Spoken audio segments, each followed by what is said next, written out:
Just সবাই একটু সবসময় একটু ক্যালেন্ডারটা খেয়াল করো আর কি। আমি যদি কখনো চেঞ্জ করি ক্যালেন্ডারে তো আপডেট পাবাই, একই সাথে হচ্ছে আমি মানে পোস্ট হিসেবে দিয়ে দেবো, ওখান থেকে জানতে পারবে যদি অনেক সময় কোনো কারণে সিআরপি যদি আমি কন্ট্যাক্ট করতে না পারি। তো আমরা আজকে যেটা দিয়ে শুরু করবো সেটা হচ্ছে ক্রিস্টাল ডিফেক্টস। আমি তোমাদের হ্যান্ড আউট একটু পরে দিব, এখন দিচ্ছি না, হ্যান্ড আউট গুলো একটু পরে চেঞ্জ করবো দেখে আমি তোমাদেরকে এখনো দিচ্ছি না, এটা আস্তে ধীরে পরে দিব। ক্রিস্টাল আমি একটা কালকে একটা এক জায়গা থেকে একটা পেলাম, সরি,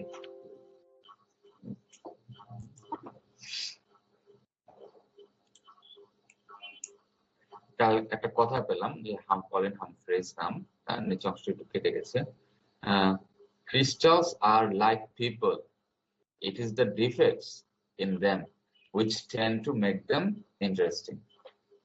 কথাটা কিন্তু আসলে সত্য যে ক্রিস্টালটার ভিতরে আমরা যে ডিফেক্ট যেগুলো আছে, ডিফেক্টটাই হচ্ছে সেটাকে ইন্টারেস্টিং করে কি হিসাবে, তার প্রপার্টি গুলোকে আমরা মডিফিকেশন করতে পারি।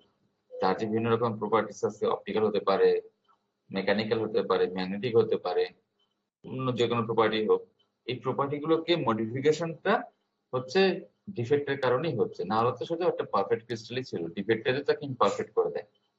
এটা একটা সুন্দর ইন্টারেস্টিং কথা পেলাম কালকে। এখন একটু দেখি আসলে জিনিসটা আমাদের ডিফেক্টস অনেক ধরনের উপকার আমরা জানি, এখানে যেহেতু একটা ক্যাটালাইটিক কনভার্টার দেওয়া আছে, এখানে আসলে বেসিক্যালি কি হয়, atomic defects are responsible for reduction of gas pollutant emissions from automobiles. A catalytic converter is the pollutant reducing device that is located in the exhaust system. এটা এক্সস্ট সিস্টেমের মধ্যে আমাদের একটা ক্যাটালাইটিক কনভার্টার সেখানে থাকে। Molecules of পলিউটেন্টের যে gas যেগুলো আছে, যে গ্যাসগুলো আমাদের পলিউটেন্ট হিসেবে রয়ে গেছে, সেই গ্যাসগুলোর যে অণুগুলো, তারা হচ্ছে এই যে ক্যাটালাইটিক কনভার্টারের যে ক্রিস্টাল স্ট্রাকচার বা ক্রিস্টালাইন যে ম্যাটেরিয়াল গুলো আছে, সেগুলোর সারফেস ডিফেক্ট গুলোর সাথে অ্যাটাচ হয়ে যায়। যখন অ্যাটাচ হয়ে যায় সেইখানে, তখন হচ্ছে যে তাদেরকে অ্যাটাচ হয়ে গেলে তখন একটা কেমিক্যাল রিঅ্যাকশন হচ্ছে সেখানে। যখন মলিকগুলো এসে সারফেস উপর যখন তারা অ্যাটাচ হলো, সেখানে একটা কেমিক্যাল রিঅ্যাকশন ঘটতেছে। কেমিক্যাল রিঅ্যাকশন ঘটে তারা কি হচ্ছে, তারা কনভার্ট হয়ে অন্য আরেকটা তোমার ম্যাটেরিয়ালে তারা পরিবর্তন হচ্ছে। তাহলে এইভাবে করে তারা কি হলো, আমাদের পলিউশন কমাতে তারা সাহায্য করছে। আমাদের যে ক্যাটালাইটিক কনভার্টার যেখানে আছে, সেই জায়গা থেকে আমাদের যে এক্সস্ট সিস্টেমের যে আমাদের গ্যাস, যেটা সেইখানের যে গ্যাসগুলোকে দেখা গেলো যে আমাদের এখানে সারফেসে এসে তারা অ্যাটাচ হয়ে কেমিক্যাল রিঅ্যাকশন করে তারা অন্য একটা কিছুতে তারা রূপান্তরিত হয়ে যাচ্ছে। তো একইভাবে হচ্ছে আমরা ডিফেক্ট গুলোকে অনেক ভাবে আমরা কাজে লাগাতে পারি। আমরা তো অনেক টাইপের উদাহরণ আমরা দেখি, যেরকম আমরা বলি যে গ্রেন ছোট বড় হওয়া, বা গ্রেন বাউন্ডারি এরিয়া ছোট অ্যাঙ্গেল চেঞ্জ হওয়া, ভিতরে প্রেসিপিটেট থাকা না থাকা, বিভিন্ন রকমের আমাদের কি বলা যায় tilt boundary, twinning, dislocation, point defects, তারপর হচ্ছে ইন্টারস্টিশিয়াল অ্যাটমস, তারপর সাবস্টিটিউশনাল অ্যাটম, এইগুলো ডিফেক্ট। এটা হচ্ছে একটা অ্যাপ্লিকেশন বেসড ডিফেক্ট, মানে এক্সাম্পল আর কি, এটা ক্যালিস্টারের বই থেকে নেয়। তো এখন আমরা যদি সেভাবে চিন্তা করি, ডিফেক্টস আমরা অলরেডি এগুলো আমরা কিছু আমরা জানি, এই চারটার নাম আমরা অলরেডি জানি, তাই না? একটা হচ্ছে point defect, line defect, surface defect, অনেক সময় এরিয়া ডিফেক্টও বলে, এরিয়া ডিফেক্ট টার্মটা ইউজ করা হয়। আর একটা হচ্ছে ভলিউম ডিফেক্ট। আমরা এগুলো জানি না? তোমরা কয়জন আসছো? জি স্যার। ও, তোমরা মোটামুটি সবাই চলে আসো, থ্যাংক ইউ ভেরি মাচ। তাহলে আমরা যদি দেখি পয়েন্ট ডিফেক্টস গুলো কি, পয়েন্ট ডিফেক্টস অনেক সময় জিরো, অনেক সময় হচ্ছে 0D-ও বলা হয়, 0D, 1D, 2D, 3D, এইভাবে করে অনেক সময় বলে। পয়েন্ট ডিফেক্টটা হচ্ছে আমাদের কি, আমাদের ভ্যাকেন্সি হচ্ছে একটা পয়েন্ট ডিফেক্ট। ইন্ডাস্ট্রিয়াল যদি ডিফেক্ট হতে পারে, সাবস্টিটিউশনাল হতে পারে, শর্টকি হতে পারে, ফ্র্যাঙ্কেল হতে পারে। ঠিক আছে, আমরা এই দুটো নাম হয়তো আমরা একটু জানি। আমরা এই কোর্সে এগুলো খুব বেশি পড়বো না, এগুলো মেনলি নাম কি, ডেফিনেশন, ছবি আঁকা, এগুলি আমরা একটু দেখবো। ভ্যাকেন্সিটাই আমরা একটু ডিটেলসে পড়বো। আর ইন্ডাস্ট্রিয়াল সাবস্টিটিউশন গুলো আমরা জানবো একটু, ওই যে হিউম রোদারির যে ল আছে সেগুলো একটু দেখবো, দেখে আমরা চলে যাব হচ্ছে এগুলো সম্পর্কে ডিটেলস আমরা পড়বো হচ্ছে যখন আমরা স্ট্রেংথেনিং মেকানিজম পড়বো তখন সেখানে পড়বো। এর আগে আপাতত আমাদের এটা দরকার নেই। লাইন ডিফেক্ট কি হচ্ছে? লাইন ডিফেক্ট হচ্ছে আমাদের ডিসলোকেশন। লাইন ডিফেক্ট হচ্ছে আমাদের ডিসলোকেশন। ডিসলোকেশন হচ্ছে মেইনলি দুই টাইপের, একটা হচ্ছে এজ আর একটা হচ্ছে স্ক্রু। এজ ডিসলোকেশন এক ধরনের আছে, স্ক্রু ডিসলোকেশন আরেক ধরনের আছে। এখন আরেকটা আছে ডিসলোকেশন, সেটা হচ্ছে মিক্সড ডিসলোকেশন। মিক্সড ডিসলোকেশন যেটা হচ্ছে সেটা হচ্ছে এই দুটোই প্রপার্টি যেটার মধ্যে যে ডিসলোকেশন থাকবে সেটাকে বলা হচ্ছে মিক্সড ডিসলোকেশন। সেজন্য আলাদা করে এটাকে ক্যাটাগরি হিসেবে এখানে লেখা নেই আর, ঠিক আছে। এখন যদি আমরা এরিয়া ডিফেক্টে যাই বা সারফেস ডিফেক্টে যাই, টুইন বাউন্ডারি, টুইনিং আমরা পড়বো, এই কোর্সে পড়বো টুইনিং, টুইন বাউন্ডারি। আরেকটা টার্ম আমরা অলরেডি নিজেরাই জানি, গ্রেন বাউন্ডারি। এই বলো তো আমাকে, কে বলবে? Roll 38, Ariful Islam. Ariful Yes, sir. Islam, Yes, sir. Grain boundary কি? গ্রেন বাউন্ডারি স্যার যখন একটা গ্রেন থেকে একটা ক্রিস্টাল থেকে আরেকটা ক্রিস্টালের স্যার ওরিয়েন্টেশন ডিফারেন্ট থাকে, তার মাঝে স্যার মিসম্যাচটা থাকে, ওই জায়গাটাকে গ্রেন বাউন্ডারি বলে। বুঝিনি আসলে, আমার একটু ই করা ছিল, মাইক কমানো, স্পিকারের ভলিউম কমানো ছিল, আমি বাড়ালাম। সরি, বলো। স্যার একটা ক্রিস্টাল থেকে আরেকটা ক্রিস্টালের যখন স্যার ওরিয়েন্টেশন ডিফারেন্ট থাকে, তখন স্যার ওই হ্যাঁ, মিসম্যাচের জায়গাটাকে গ্রেন বাউন্ডারি বলে। আচ্ছা ঠিক আছে, গ্রেন বাউন্ডারি বলে। আচ্ছা ঠিক আছে তাহলে, আচ্ছা থ্যাংক ইউ। তারপরে আসি আমরা হচ্ছে ভলিউম ডিফেক্ট। ভলিউম ডিফেক্ট হচ্ছে অনেক ধরনের আছে, এখানে আমরা চারটা জিনিস আমরা দেখছি, এই চারটাই আমরা একটু পড়বো। ভয়েড, কে বলবে? আহসানুল হাবিব, বলতো ভয়েড কি? স্যার কোনো একটা ম্যাটেরিয়ালের মধ্যে কোনো একটা জায়গা যদি মানে ফাঁকা থাকে, ছোট্ট একটা জায়গা, সেটা ভয়েড। মানে একটা পোরোসিটি যদি থাকে আর কি, জি স্যার, পরিচিতি। ঠিক না? জি স্যার। আচ্ছা ঠিক আছে, তাহলে সীমান্ত দত্ত, ক্র্যাক কি Yes, sir. হবে? ক্র্যাক হচ্ছে যখন ওই পোরোসিটিটা হচ্ছে প্রোপাগেট করে কোন একটা দিকে, তখন হচ্ছে ওইটা ক্র্যাক। মানে একটা, মানে এই যে পোরোসিটিটা হচ্ছে আমরা হচ্ছে যে একটা ওপেন ডিসকন্টিনিউটি, হ্যাঁ, পোরোসিটি হচ্ছে একটা ডিসকন্টিনিউটি, ক্র্যাকটাও এক ধরনের ডিসকন্টিনিউটি, হচ্ছে একটা ওপেন ডিসকন্টিনিউটি বলা হচ্ছে ক্র্যাককে। ডিসকন্টিনিউটিটাকে বলা হচ্ছে কেন? এই ক্র্যাকটা হচ্ছে কি, আমি মুভ করতে পারে, মুভ করতে মানে সে নিউক্লিয়েশন হয়ে সে গ্রো করতে পারে। গ্রো যদি করে, ছোট ছোট হিসাবে যদি গ্রো করে, সেটাকে তখন আমরা বলি ক্র্যাক। আর পোরোসিটি বলি সাধারণত হচ্ছে একটা জায়গাতে তারা এরকম করে মোটামুটি স্ফেরিক্যাল হয়ে তারা থাকতেছে, অনেক সময় তারা এলঙ্গেটও হতে পারে, ঠিক আছে। পোরোসিটি হচ্ছে মেনলি আমাদের এরকম যদি হয়, সেটা হচ্ছে আমরা তাকে বলবো পোরোসিটি বা ভয়েড। আর ক্র্যাক গুলো হচ্ছে যারা গ্রো করতে পারে, বড় বড় করে চিকুন হয়ে গ্রো করতে পারে। আচ্ছা, সাদিকা, ইনক্লুশনটা কি বলো? স্যার জানি না হ্যাঁ, স্যার, এই মুহূর্তে মাথায় আসতেছে না, জানি না। ইনক্লুশন শব্দটা কখনো শুনুনি? আচ্ছা ঠিক আছে, আতিক সাহা, ইনক্লুশন কি হবে?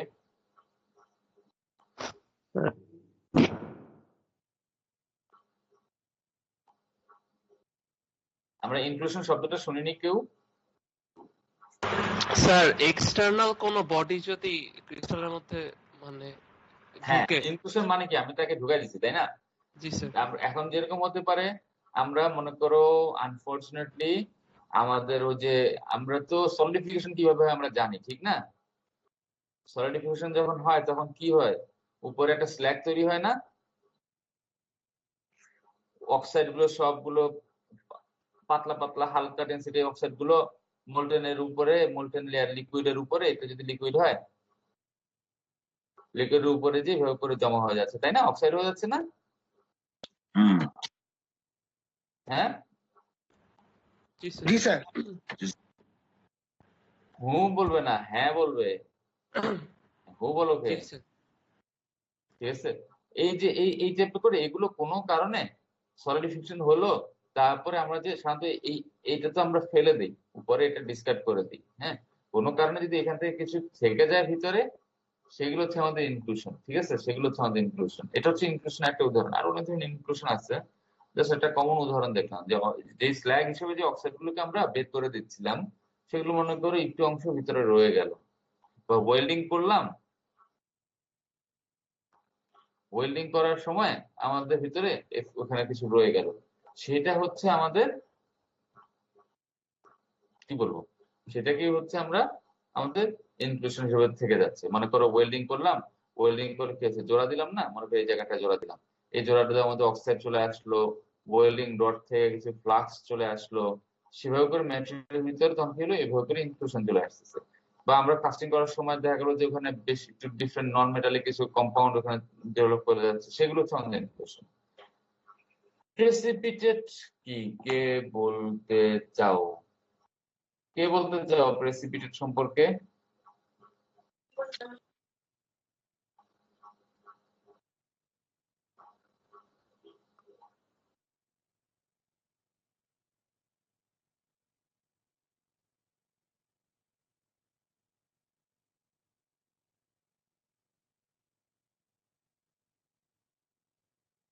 ওরে বাবা রে বাবা, হ্যাঁ বলছো, ঠিক আছে। আমরা আর সোজা করে বলি, হ্যাঁ এটা যদি বলি, একটা যদি একটা বাইনারি সিস্টেমের কথা চিন্তা করি, একটা বাইনারি সিস্টেমে যদি আমাদের সলভাস লাইনকে যে অ্যালয় গুলো কাট করবে, সেগুলো হচ্ছে সলভাস লাইনটা কাট করলে যখন কুলিং এর সময় তারা কি করবে, তারা প্রেসিপিটেট তৈরি করবে। ঠিক আছে, তো ঠিক আছে, তোমারটা ভুল ভুল বলনি, ঠিকই আছে, কিন্তু ইন্টারমিডিয়েট টাচ রয়ে গেছে আর কি। তো তো এটা হচ্ছে আমাদের ফেজ, আমরা জাস্ট ফেজ ডায়াগ্রাম দিয়ে বলে দেবো, এভাবে করে আমাদের প্রেসিপিটেট আমাদের তৈরি হবে। ঠিক আছে, প্রেসিপিটেট যে তৈরি হয়, প্রেসিপিটেট গুলো কালকে লাস্ট ক্লাসেও বলেছিলাম, প্রেসিপিটেট গুলো আমাদের অনেক ধরনের হতে পারে। এরকম একদম টাইনি টাইনি টাইনি টাইনি ছোট ছোট হতে পারে, হ্যাঁ একদম ন্যানো সাইজ হতে পারে, হ্যাঁ ন্যানো সাইজ হতে পারে। আবার এরকম দেখা গেলো একটু বড় বড় হচ্ছে, বড় বড় হচ্ছে, এরকম হচ্ছে, নানান রকমের হচ্ছে। তো এরকম নানান টাইপের হতে পারে, একদম অনেক বড় হয়ে যেতে পারে, মাইক্রন সাইজে চলে আসতে পারে, নানান রকম প্রেসিডেন্ট হতে পারে, সেটাও ডিফারেন্ট, কখনো ভালো কখনো খারাপ। আমরা এইজিং, এই টার্মটাকে আমরা শুনেছি, প্রেসিপিটেশন হার্ডেনিং। হ্যাঁ, প্রেসিপিটেশন হার্ডেনিং করলে কি হয়, প্রথম ছোট ছোট যদি থাকে, সেগুলো আস্তে আস্তে বড় হয়, ফলে কি হয়, বড়গুলো আমাদের দেখা গেল যে স্ট্রেংথ অত বাড়তে সাহায্য করছে না, কিন্তু ছোটগুলো আমাদের স্ট্রেংথ অনেক বাড়ায়। তাই প্রেসিপিটেটের সাইজটা খুব ইম্পর্টেন্ট। আমরা স্ট্রেংথেনিং মেকানিজম একটা বড় অংশই আমরা এগুলো নিয়ে পড়াশোনা করব। আচ্ছা, এখন আসি আমাদের এই যে লেকচার গুলো পয়েন্ট ডিফেক্টস এর, এই যে আমরা পড়বো যেগুলো পয়েন্ট ডিফেক্টস থেকে আমরা মেইনলি কি শেখাটা আগে রেখেছি এই লেকচার গুলো থেকে। Describe both vacancy and self-interstitial crystalline defects.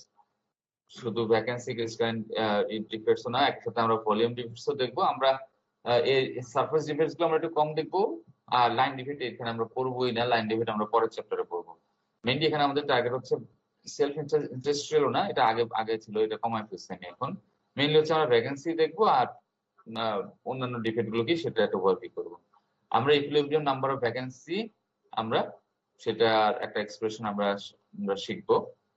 একই সাথে হচ্ছে বিভিন্ন রকমের যে আমাদের সলিড সলিউশন হতে পারে, সেই সলিড সলিউশন গুলো কিভাবে তৈরি হয় সেগুলোকে আমরা ছবি আঁকা শিখবো, দেখবো, এগুলো জানবো। আমরা এটা পড়ে আসছি অলরেডি 1-1 তারপর জাস্ট ওভারভিউ করবো আর কি। তারপরে হচ্ছে গ্রেন বাউন্ডারি বা টুইন বাউন্ডারিতে কি ধরনের স্ট্রাকচার তৈরি হচ্ছে সেগুলো আমরা একটু জাস্ট দেখবো। অলরেডি তোমরা বলেই দিয়েছো মিসওরিয়েন্টেশনের উপরে আমাদের গ্রেন বাউন্ডারি নির্ভর করে, আমাদের মিসওরিয়েন্টেশনের উপর বেস করে আমাদের high angle grain boundary, HGB, low angle grain boundary আমাদের নানান রকমের তৈরি হয়।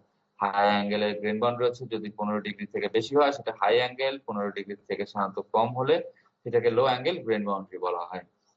লো অ্যাঙ্গেল গ্রেন বাউন্ডারিতে আমাদের প্রচুর পরিমাণ ডিসলোকেশন গুলো তৈরি করে, আর হাই অ্যাঙ্গেল গ্রেন বাউন্ডারি হচ্ছে আমাদের স্টেবল গ্রেন বাউন্ডারি। আমরা ম্যাটেরিয়ালে যে টাইপের গ্রেন বাউন্ডারি দেখি সেগুলো হচ্ছে আমাদের high angle grain boundary.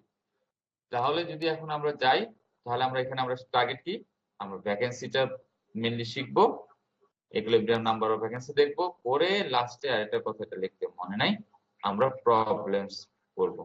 Problems হচ্ছে আমি মেনলি হচ্ছে তোমাদেরকে টিউটোরিয়াল টাইপের হবে, ওইখানে তোমরা নিজেরা বসে বসে সলভ করতে হবে। হ্যাঁ, নিজেরা বসে বসে করবো, তোমরা করবে, আমি থাকবো, জাস্ট হচ্ছে আমরা ক্লাসের টাইম গুলোতে করে করে আমরা অঙ্ক করতে থাকবো। একটা করে অঙ্ক, মনে করো 5টা অঙ্ক থাকলো, একটা করে অঙ্ক করলাম, কারো শেষ হয়ে গেলে সে পরের অঙ্কে চলে গেলাম, তার শেষ হয়ে গেলে পরের অঙ্কে চলে গেলাম। এটাতে কোনো মার্কস নাই, কিন্তু সবাইকে করতে হবে, ঠিক আছে? কারণ মার্কস দিলেই তো আবার আমরা মেসেঞ্জারে শেয়ার করা শুরু করে দেবো, কেউ কেউ, সবাই না। আচ্ছা, এখন আসি ইন্ট্রোডাকশন।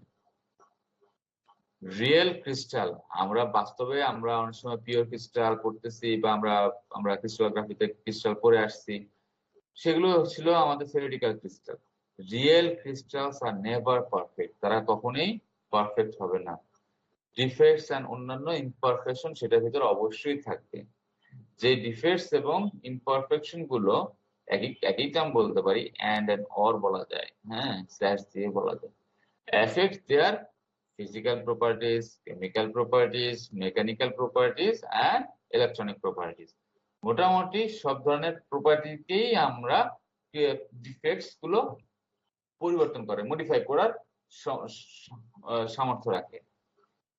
ডিফেক্টস গুলো হচ্ছে আমাদের, মনে করো ভিন্ন রকমের যে আমাদের প্রসেসিং টেকনিক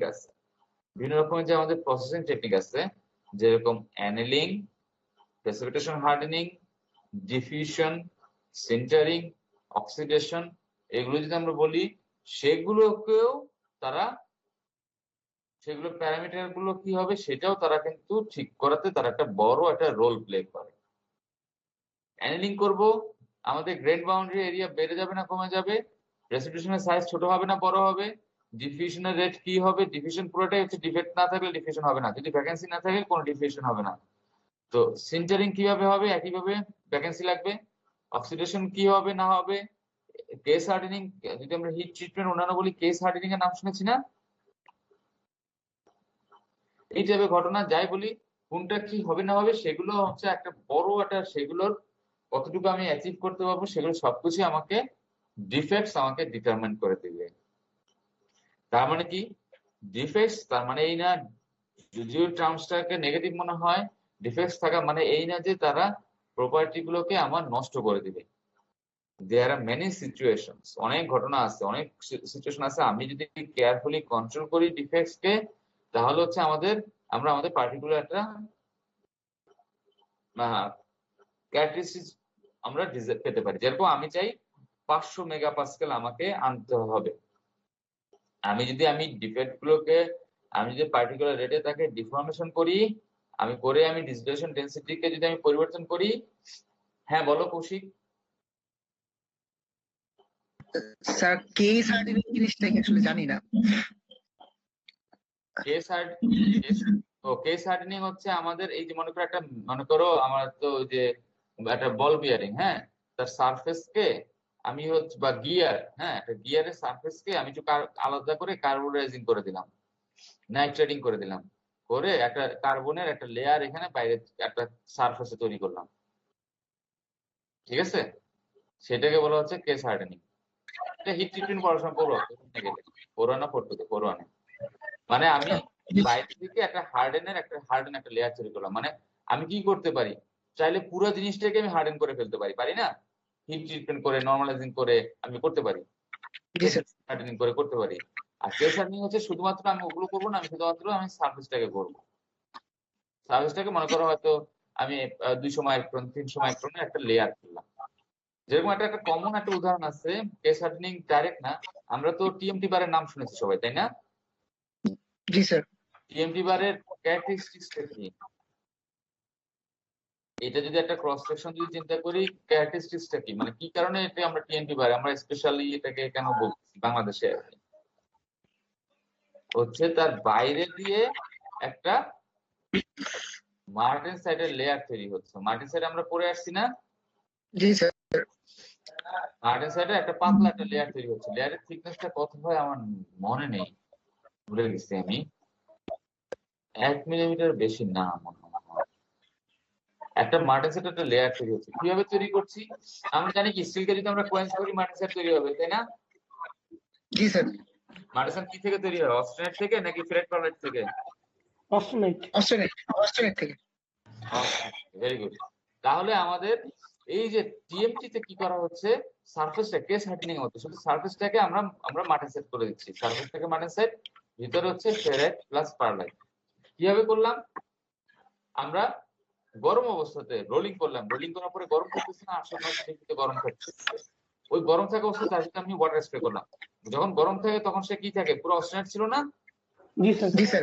যখন আমি যখন একটু করে ওয়াটার স্প্রে করলাম, মনে করো একটা পার্টিকুলার রেটে ওয়াটার স্প্রে করলাম, যে 2 সেকেন্ড মাত্র এক্সপোজ থাকবে, তাহলে কি হচ্ছে, ওয়াটার স্প্রে যখনই করলাম তখনই সে র্যাপিড কুলিং হয়ে যাচ্ছে, তাই না? জি স্যার। কিন্তু আমি মনে করো তাকে তাড়াতাড়ি সরাই ফেললাম। হ্যাঁ, মনে করো যে শীতকালে যদি ঠান্ডা পানিতে গোসল করতে যাই তখন কি করি, প্রথমে একটু হাতটা দেই, তারপর একটু পাটা দেই, তারপর সবার শেষে মাথাটা দেই, তাই না? সেরকম আমি মনে করো আমি রডটা একটু দিয়ে আমি সরাই ফেললাম, তাহলে কি হলো, ঠান্ডা হবে, ঠান্ডা টেম্পারেচার স্প্রে, এখানে যখন ওয়াটার স্প্রে পড়লো একটু ঠান্ডা হলো, কিন্তু সে ঠান্ডাটা বেশি দূর ট্রান্সফার করতে পারলো না, মানে হিট কন্ট্যাক্ট করতে পারলো না, হিটটাকে সে কমাতে পারলো না। সে কি করলো, সারফেসে একটা নির্দিষ্ট জায়গা পরিমাণ সে অল্প একটু জায়গায় সে হিটটাকে কমাই দিল, তাই না? টেম্পারেচারটা কমাই দিলে কি হবে, তখন আমাদের কোয়েন্স হয়ে সেখানে আমাদের মার্টেনসাইট তৈরি হয়ে যাবে। যেহেতু আমি খুব অল্প সময় ধরে করেছি, তাই সে বেশি দূর যেতে পারবে না। সে কি করবে, অল্প একটা ডিস্টেন্স হয়ে গেল। পুরো আমি যদি 4 দিক দিয়ে স্প্রে করি তাহলে পুরো সারফেসটা থেকে আমাদের এই ঘটনা ঘটবে, এবং আমরা একটা কোয়েন্স একটা লেয়ার পাবো, যেটা হচ্ছে মার্টেনসাইট। মার্টেনসাইট কি হয়, নরম না অনেক? হ্যাঁ, তার মানে কি পেলাম, আমি একটা হার্ডেন্ড একটা লেয়ার পেলাম সারফেসে। ঠিক আছে, এটা হচ্ছে আমাদের স্ট্রেংথ বাড়ায়। যদিও এই জিনিস আমার পছন্দ না, এটাকে আমাদের দেশে টিএমটি বলে। টিএমটি আসলে এটা আলাদা বলে কিছু না, যে কোনো আমরা যে আমরা যে দাগ কুড়াল মানুষ দেখি না, তারা কি করছে, পিটাচ্ছে না, এটাও কিন্তু টিএমটি। টিএমটি কে আমাদের একটা কন্ট্রোল রোলিংটাকে আমরা একটা টিএমটি একটা ব্র্যান্ড নেম হিসেবে আমরা আসলে তৈরি করে ফেলেছি আর কি। যাই হোক, গেল এটা। তাহলে এই যে এই কাজগুলো যে করতে পারি, সেই হিসেবে এটাকে বলা হচ্ছে ডিফেক্ট ইঞ্জিনিয়ারিং। একটা টার্ম ব্যবহার করা হয়, যেটা হচ্ছে আমাদের ডিফেক্ট ইঞ্জিনিয়ারিং। মানে আমরা ডিফেক্টকে আমরা বিভিন্ন রকম কলা কৌশল ডিফেক্টের উপরে ফেলে সেটাকে আমরা রোল প্লে করবো। আমরা প্রথমে শুরুর দিকে একটু আস্তে আস্তে যাবো, তারপরে মাঝে মাঝে জাম্প করবো, মাঝে মাঝে দৌড়াবো, মাঝে মাঝে একদম খুব স্লোলি যাবো। ঠিক আছে? ক্লাসিফিকেশন, আমরা 4টা ক্লাসিফিকেশন অলরেডি দেখে ফেলেছি। 4টা ক্লাসিফিকেশন কি ছিল? Point defects, line defects, planar defect, interfacial defect নামে বলো, এরিয়া ডিফেক্ট যেই নামে বলতে চাও বলো, ভলিউম ডিফেক্ট। অবশ্যই তোমার পরীক্ষাতে এই কোশ্চেন আসবে না, তুমি এখন 3-1 উঠে গেছো। পয়েন্ট ডিফেক্টস কি, লাইন ডিফেক্টস কি, প্ল্যানার ডিফেক্টস কি, কয় ধরনের ডিফেক্টস আছে ক্লাসিফিকেশন, এইটা জীবন আসবে না। ঠিক আছে, এটুকু আমরা নিশ্চিত তোমাকে আমি করতে পারি। তো কিন্তু আমাদের ভিতরে কি আছে সেটা আমাদেরকে জানা থাকতে হবে। তাহলে হচ্ছে পয়েন্ট ডিফেক্টস গুলো হচ্ছে কি, আমাদের নির্ভর করে আমাদের ম্যাটেরিয়ালের কোন স্টেটে আছে, ইকুইলিব্রিয়ামে আছে না কি আছে তার উপরে। তার মানে বেসিক্যালি সে টেম্পারেচার, প্রেসার এবং কম্পোজিশন গুলোর উপরেই সে ভ্যারি করবে। কি পরিমাণ পয়েন্ট ডিফারেন্স থাকবে সেটা হচ্ছে আমার ওই ম্যাটেরিয়ালটাকে কোন প্রেসার, কোন টেম্পারেচার, কোন কম্পোজিশনে আছে সিস্টেমটা, সেটার উপর নির্ভর করবে হচ্ছে আমাদের পয়েন্ট ডিফেক্ট কিরকম। এছাড়া অন্যান্য যেগুলো আছে সেগুলো হচ্ছে আমাদের টেম্পারেচার বা প্রেসারের সাথে অতটুকু না, যে টেম্পারেচার বা প্রেসার চেঞ্জ হলে সেগুলো কতটুকু চেঞ্জ হবে, টেম্পারেচার চেঞ্জ হলে হবে, কিন্তু মানে পয়েন্ট ডিফারেন্সের মতো এতটুকু তারা ভ্যারি করে না। মেইনলি কি হচ্ছে, আমরা মনে করো যদি ইলেকট্রিক্যাল বিহেভিয়ার কথা চিন্তা করি, সেমিকন্ডাক্টর যদি একটা বলি, সেমিকন্ডাক্টর হচ্ছে আমাদের ক্রিস্টালে কি পরিমাণ ডোপিং করছি সেটার উপরে তার ইলেকট্রিক্যাল বিহেভিয়ার নির্ভর করবে। বা যদি কপারের কথা বলি, কপার একটা মেটালকে আমরা ব্যবহার করি না, আমরা পিওর কপার ব্যবহার করি কন্ডাক্টর হিসেবে। হ্যাঁ, 99.979899 এই লেভেলে থাকে হচ্ছে কপারের purity percentage, copper weight percentage copper. তো এটার ভিতরে যদি আমি একটু ফসফরাস বা একটু অন্যরকম বা অন্য কিছু যদি অনেক সময় যদি দিয়ে দিই ইম্পিউরিটি থাকলে কি হবে, তো আমাদের কন্ডাক্টিভিটিটা হ্যাম্পার হবে। একইভাবে যদি আমাদের মেকানিক্যাল প্রপার্টির কথা চিন্তা করি, ডিসলোকেশন ইটসেলফ হচ্ছে আমাদের মেকানিক্যাল প্রপার্টিটাকে 99 বলি না, আচ্ছা 80% বললাম, 80% কন্ট্রোল করবে। 80% না, 100%ই বলে দিলাম, 100% কন্ট্রোল করবে। তুমি বলতে পারো স্যার আমি যদি ম্যাঙ্গানিজ দেই, সালফার দেই, ফসফরাস দেই, ফসফরাস না, ম্যাঙ্গানিজ দিলাম, ক্রোমিয়াম দিলাম, নিকেল দিলাম, এগুলো তো প্রপার্টি কন্ট্রোল করবে। এগুলো কার মাধ্যমে প্রপার্টি কন্ট্রোল করবে? ডিসলোকেশনের মাধ্যমে প্রপার্টি কন্ট্রোল করবে। ঠিক আছে, কারণ আমি একটা কিছু দিলে সে কি হয়, তার একটা স্ট্রেন্থ ফিল্ড তৈরি হয়। ওই স্ট্রেন্থ ফিল্ডের সাথে ডিসলোকেশনের কি পরিমাণ ইন্টারাকশন হচ্ছে হয়ে সেটার উপর নির্ভর করবে আমাদের মেকানিক্যাল প্রপার্টি কি হচ্ছে না হচ্ছে, ডাক্টিলিটি বাড়বে না কমবে, স্ট্রেস বাড়বে না কমবে। সেটা সাধারণত যদি ম্যাটেরিয়ালের টেনসাইল স্ট্রেংথ বাড়ে, ডাক্টিলিটি কি বাড়বে না কমবে? সুজন রানা, কমবে। সুজন রানা, রোল 5, মাইক ঠিক আছে বা আছে তোমার?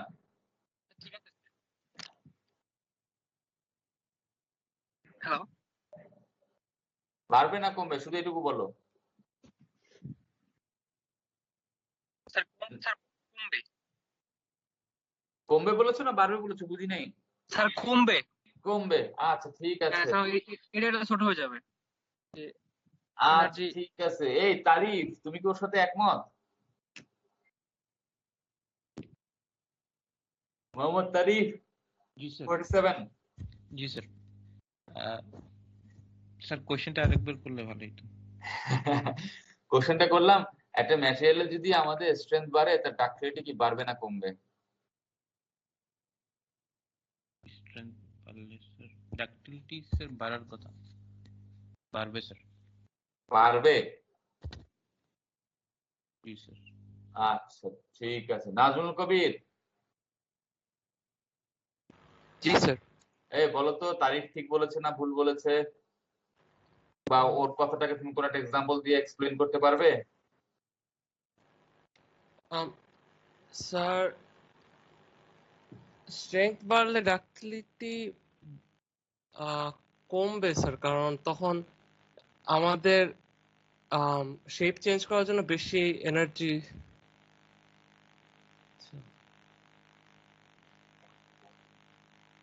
আমি অ্যাকচুয়ালি শিওর না স্যার। ইন জেনারেল যদি আমরা একটা ম্যাটেরিয়ালের স্ট্রেংথ যদি বাড়ে, সাধারণত তার ডাক্টিলিটি কমে যাবে। আচ্ছা ঠিক আছে, সাধারণত আমরা ম্যাটেরিয়ালের স্ট্রেংথটাকে আমরা কেন বাড়াই সেই দিক থেকে চিন্তা করো। স্ট্রেংথটাকে কেন বাড়াই? আমার স্ট্রেংথ বাড়াইতে হবে যাতে ডিফর্ম না হয়। হ্যাঁ, যদি ডিফর্ম না হয়, ডিফর্ম হওয়া মানে কি ডাক্টিলিটি বাড়বে না? জি স্যার। যত ডিফর্মেশন তত ডাক্টিলিটি বাড়ে, তাই না? তার মানে কি আমরা যদি স্ট্রেংথটা বাড়াই, আমাদের উদ্দেশ্য থাকে কি, মনে করো কি আমি একটা রিভার, ওই যে 500 বলে না টিএমটি 500 গ্রেড বা 40 গ্রেড 60 গ্রেড। 40 গ্রেড মানে কি? 40 গ্রেড মানে হচ্ছে 40,000 পিএসআই হচ্ছে তার ইয়েল্ড স্ট্রেংথ। 60 গ্রেড মানে কি? 60,000 পিএসআই হচ্ছে তার ইয়েল্ড স্ট্রেংথ। 400 ডাব্লিউ মানে কি? 400 মেগাপাস্কেল হচ্ছে তার ইয়েল্ড স্ট্রেংথ। 500 ডাব্লিউ মানে কি? 500 মেগাপাস্কেল হচ্ছে তার ইয়েল্ড স্ট্রেংথ। ঠিক আছে? জি স্যার। সেটা হয়। আমি তো 500 মেগাপাস্কেল দিয়ে আমি বাড়ি বানাচ্ছি না। আমি বানাচ্ছি মানে আমরা মানুষজনের কথা বলছি আর কি। হ্যাঁ, করছি না আমরা করছি, বা তোমাদের ফ্যামিলি মেম্বাররাও করছেন, তো হচ্ছে। তো এখন তাহলে আমাকে যে ক্রেনের জন্য যে স্টিলের রোপ ব্যবহার করি, ক্রেন দেখেছি না আমরা সামনাসামনি না দেখলেও ওই যে আমরা টো ট্রাক দেখি না, ওই যে আরে টো ট্রাক আরেকটা নাম আছে না, আমরা বাংলা যেটা বলি আর কি, ট্রেকার গাড়ি পুলিশের। বা আমরা ক্রেন দেখেছি, আমরা তো কোনো স্টিল মিলে ভিজিট করিনি, আমরা ক্রেন দেখেছি, বা আমরা মুভিতে দেখেছি না যে পোর্টে থাকে বড় বড় ক্রেন ক্রেন থাকে, ম্যাগনেটিক ক্রেন থাকে, ওগুলোর উপরে অনেক সময় কি থাকে, একটা স্টিলের একটা রোপ থাকে অনেক বড়, হয়তো 100 মিলিমিটার ডায়, আরো বেশিও হতে পারে, বিভিন্ন রকম সাইজের রোপ থাকে। সেগুলোর স্ট্রেংথ হচ্ছে তোমার 1500 থেকে 2000 মেগাপাস্কেল। আমার কেন এত বেশি মেগাপাস্কেলের আমার স্ট্রেংথের রোপ দরকার? স্যার যাতে হেভি ওয়েট মানে হেভি লোড ইয়ে আমি করার নিতে সময় পারি তার মানে যেন ডিফরমেশন ডিফরমেশন হয়ে সে ছিঁড়ে পড়ে না যায়, ট্রেনের দড়ির কথা বলি, তাই না? যেন জি ছিঁড়ে না যায়। তার মানে কি ছিঁড়ে যাবে কখন? হলে তো এক জায়গায় ক্রস সেকশন এরিয়া কমে যাবে, কমে গেলে তো সে ছিঁড়ে যাবে, তাই না? এমনি এমনি তো ছিঁড়বে না, ছিঁড়বে মানে কি ডিফরমেশন হয়েছে, তাই না? তার মানে ডিফরমেশনটাকে আমাকে আটকাতে হবে। এইভাবে করে ভিজুয়ালাইজ করে, এইভাবে করে চিন্তা করা উচিত আমাদের, হবে এভাবে করে ভিজুয়ালাইজ করে, ঠিক আছে? তার মানে কি সেখানে আমাদের ডাক্টিলিটি তাহলে কি হচ্ছে, আমাদেরকে যত স্ট্রেংথ বাড়ে ইন জেনারেল আমাদের ডাক্টিলিটি কমে যায়, ঠিক আছে? যদি না কোনো কারণে আমি তাকে ইন্টেনশনালি ডাক্টিলিটি বাড়ানোর চেষ্টা না করি। সাধারণত স্ট্রেংথ বাড়ালে আমি স্ট্রেংথ বাড়ানোর জন্য যে মেকানিজম যেগুলো আমরা ব্যবহার করি, আমাদের ডাক্টিলিটি আমাদের কমে যাবে, ডাক্টিলিটি আমরা বাড়াতে পারবো না। যেরকম কি স্ট্রেংথ বাড়াতে গেলে আমাদেরকে গ্রেন সাইজ ছোট করতে হবে।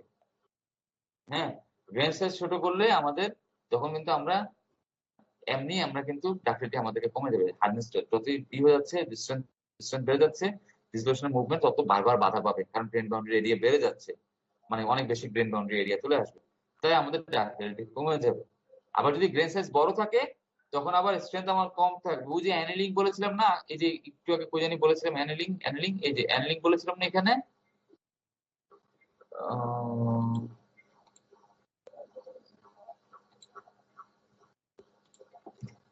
এই যে আমরা এখানে অ্যানেলিং বলেছিলাম না, অ্যানেলিং করে হচ্ছে আমি গ্রেন সাইজ সাধারণত বড় করে ফেলি, বড় করে ফেললে হচ্ছে আমাদের ম্যাটেরিয়ালে বলি আমরা তখন টাফনেস আমরা একটু বাড়াতে পারি। হ্যাঁ, কারণ কি বড় যখন হয়ে যায় তখন সে তার ডাক্টিলিটি আমরা বাড়াতে পারি। মনে করি একটা ম্যাটেরিয়ালকে আমি প্রেসিডেন্ট হার্ডেন করে অনেক বেশি শক্ত করে ফেলছি, যে এত বেশি শক্ত হলে আমার চলবে না, একটু ডাক্টিলিটি দরকার বা তার স্ট্রেংথ এত বেশি দরকার নেই, তখন আমরা তাকে অ্যানেলিং করি। আচ্ছা যাই, তাহলে আমরা গেলাম। আর এটা হচ্ছে মেকানিক্যাল প্রপার্টি, এটা একটু তোমরা নিজেরা দেখে নিও, ব্লক ওয়াল তৈরি করে করা হয়। তারপরে হচ্ছে আমাদের এটা হচ্ছে সারফেস ডিফেক্টস, কিভাবে ক্র্যাক তৈরি করে।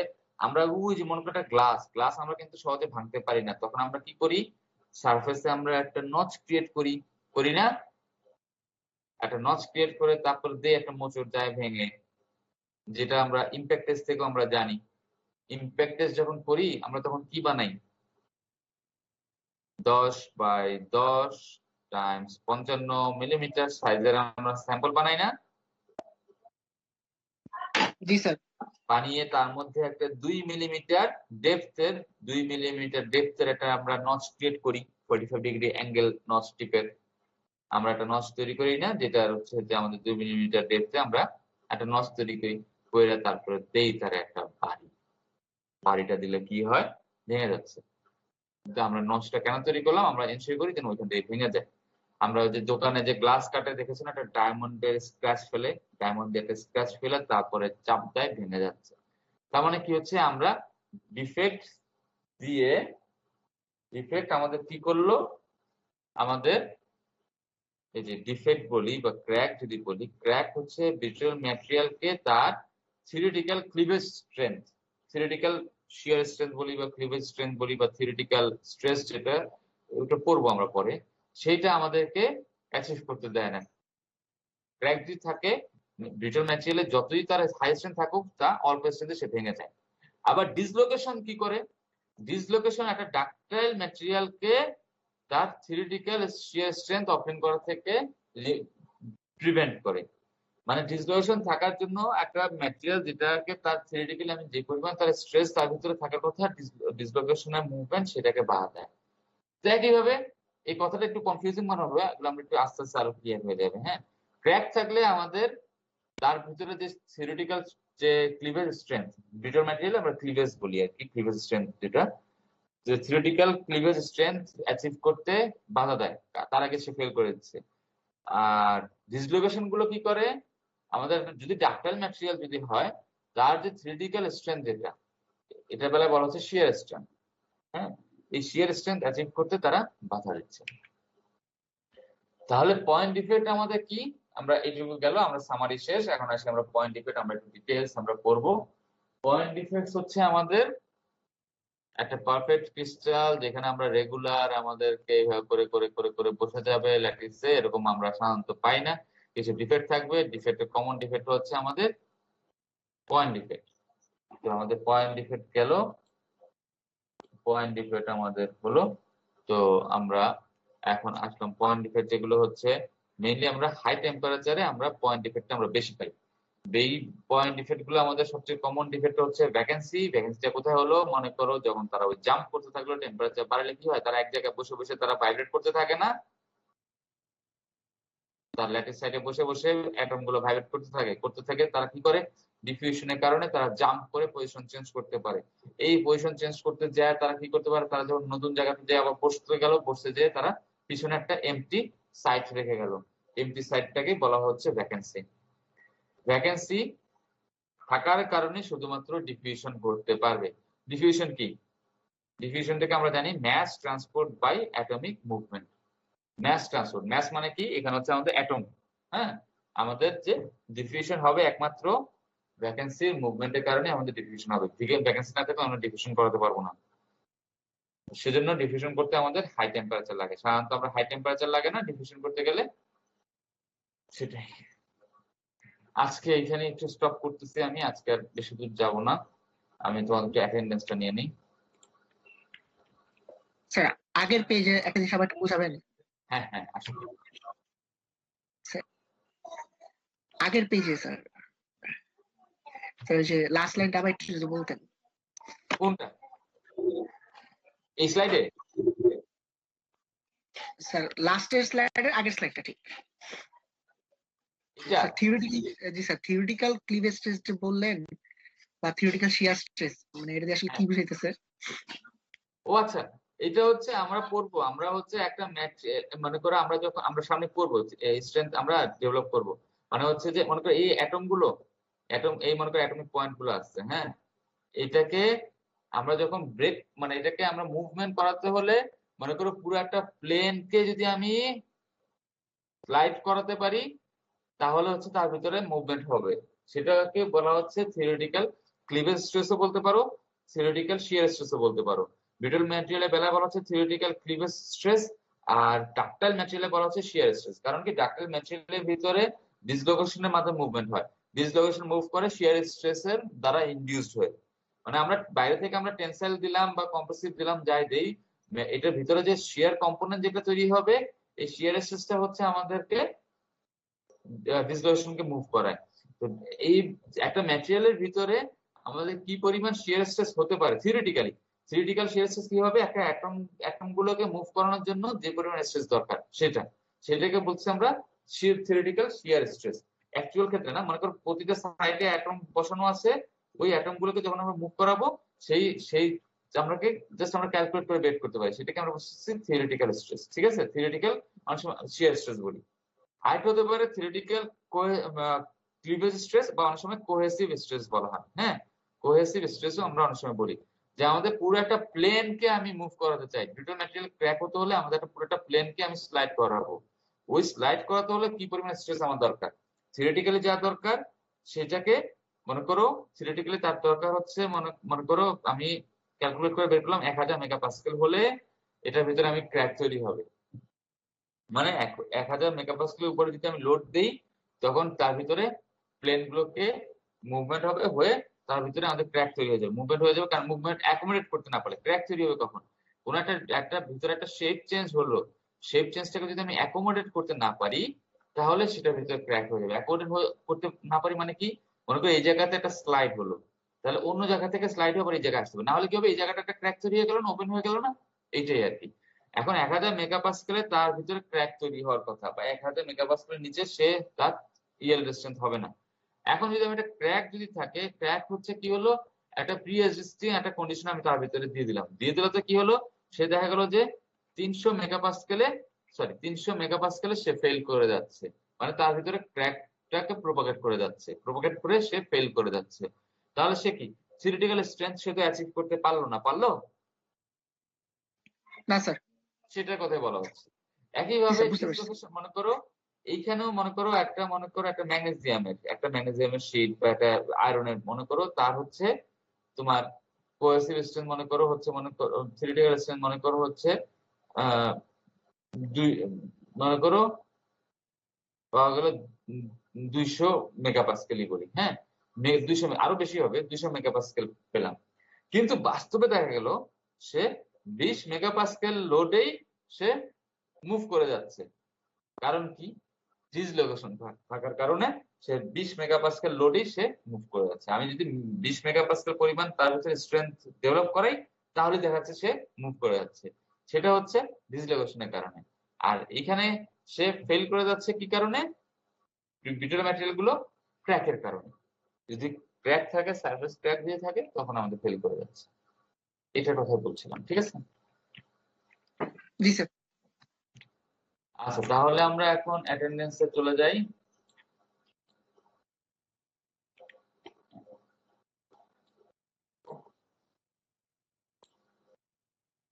আমরা অ্যাটেন্ডেন্সে চলে যাই, একটু দাঁড়াও তোমরা।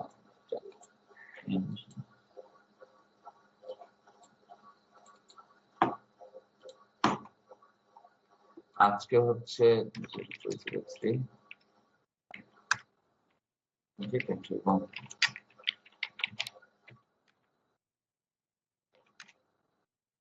আজকে অ্যাবসেন্ট আছে। আচ্ছা, রাবিন প্রেজেন্ট আছো? আচ্ছা, roll student number 1 to Ashis Ghosh, Mohammad Talib, Tanvir Mahtab, Rakibul Hasan, Sujan Rana, Raihan Siddiqui, Simanta Datta, yes sir. Ruman Sheikh, Rubel Mia, Mehedi Hasan, Shafayat, Motasim, Afsan, Nahiyan, Ahsan, Tuhin Islam, Sajjadur Rahman, Ashiur Rahman. এই তোমাদের কি 17-18 ওরা কি পার্মানেন্ট আছেন? না, আমি না ভুলে গেছি কি বলছি আমাকে। খালি 18 17 পার্মানেন্ট। আচ্ছা, 17 অ্যাবসেন্ট, 18 আচ্ছা, 19 সাজ্জাদ, 20 আসিউর, 21 অ্যাবসেন্ট, পার্মানেন্ট। স্যার 18, 23 আর 36 পার্মানেন্ট। আচ্ছা, বুঝতে পারছি। 18, 23, 22 খালিদ, 24 অ্যাবসেন্ট, 25 রাইসা, 26 রেজওয়ানুর। ঠিক উচ্চারণ করেছি? রেজওয়ানুর। জি স্যার, ওটা স্পেলিং হবে না। সাইলেন্ট ও? আচ্ছা। জি স্যার। 27 উৎস, 28 আসিফ, 29 মুন্তাকা, 30 ত্রয়ী, 31 হিরণময়, 32 সাদিকা, 33 নাজমুল, 34 ফুয়াদ। এই তোমরা কি এটা কি এখনকার ট্রেন্ড নাকি সবার মধ্যে একটা সাইলেন্ট ও কেন? ফুয়াদ আর রেজওয়ানুর স্যার হচ্ছে ওই রেজিস্ট্রেশনের সময় হয়ে গেছিল ক্লাস 8 এ। চেঞ্জ করে ফেলো। ন্যাশনাল আইডিও করে ফেলেছো? জি স্যার, সব জায়গায় ওটা আছে, ওই জন্য ওটাই ব্যবহার করি। দেখো, যদি মনে করো ঝামেলা বা ভুল আছে, এখনো সুযোগ আছে, স্টুডেন্ট কাগজে চেঞ্জ করে ফেলো পাসপোর্ট করার আগ পর্যন্ত। জি স্যার। 35 সৌরভ তো নাকি? 36 তো পার্মানেন্ট অ্যাবসেন্ট, 37 আব্দুল্লাহ, 38 আরিফ, 39 মাহবুব, উৎসব, 41 অ্যাবসেন্ট, 42 শুভেন্দু, 43 নাদিয়া, 44 হানিফ,